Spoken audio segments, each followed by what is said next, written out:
those kids were had a rougher existence than me and most of my friends. And I found this is so interesting. There were turf issues. They didn't like us because we went from their neighborhood. I never, because I went to elementary school in the same neighborhood. I went to the same school for 7 years. I never had that problem. And so we experienced turf issues. Mm-hmm. So much so that we'd catch the public bus, we'd catch the public transit, get on the bus there at Lemon Avenue. The bus would take us, right almost to the school. In the evenings, if we, stayed late for either band practice, because I made the band, or I played sports, at night you didn't want to come through the park because those guys would know you're coming through the park and they'd want to take your money. Mm-hmm. So what we had to do, it's crazy. We had to catch the bus, go on Ross Avenue, which is where the arts district is, catch the bus, go downtown, get a transfer so that when we come back through that neighborhood, we're on the bus. Oh. Huh. That's how we avoided them, as they call, jacking us. Mm-hmm. Mm-hmm. Because they didn't like us. We were from a different neighborhood. And then in the eighth grade, schools in Dallas desegregated 1 year at the elementary level, and the following year the secondary schools desegregated. And so I made a choice then, once we knew that we could attend any school of choice, I made the choice then that I wanted to go to T.J. Rusk Middle School. It was junior high, and it's on Inwood. Mm-hmm. And I could walk to school. It's that close. Actually, as I'm going to Booker T. Washington, I'm on the bus. Kids that who were already on the bus, they got off to go to Rusk. I passed two schools to go to school. I passed two schools that I could not attend to go to school. And I would sit there and think, how stupid is this? I got to pass two schools to go to school. Wow. Did you think how stupid? Was there any anger in that as well, or just probably as 13, 14-year-old, hormones raging, everything set me off. So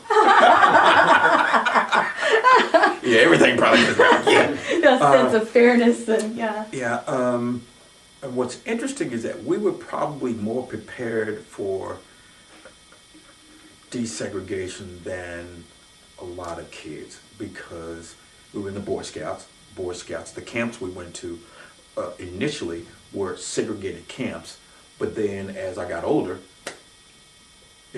went to desegregated camps. I mean, everybody was at camp, and so I had involvement with Anglo kids through Boy Scouts.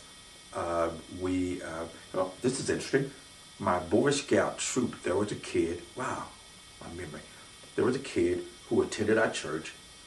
Anglo kid. His parents were fairly wealthy. They actually lived on Walnut Hill. This kid's name was Scotty.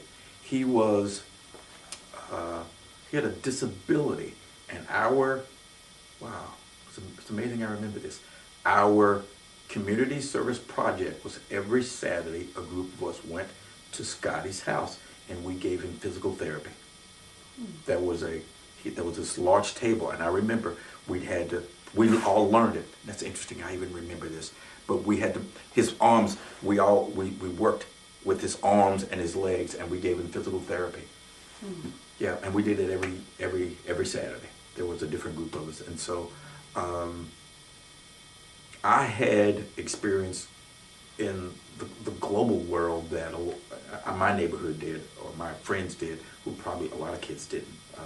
They went to, my wife is one of those. She went to all-black elementary school, all-black junior high, all-black high school. Mm-hmm. My experience was different. We were prepared to go to school. There was really no problem. There were no problems with us attending the school we attended. There were no fights, none of that. No one ever called me the N-word. Was there racism? Yeah, but it wasn't overt. We were smart enough. We were going to school for a purpose, and we were raised in neighborhoods and with families that didn't tolerate misbehavior. And what was that purpose? What was the ultimate end of education? A better life. So here's what we assumed. We assumed that our schools and our books and our facilities were inferior to the schools that white kids attended. Not only did we assume it, part of it was true, because if you looked at our yearbooks, we remember getting getting textbooks. And if you open up our textbooks, every time you wrote your name in the textbook, we'd open up the textbook and we see that the names were already filled in. Mm-hmm. And there were probably 6-7 lines. So this was an old textbook that was discarded. Discarded by Dallas Public School. Yeah, mm-hmm. Yeah, and we got them.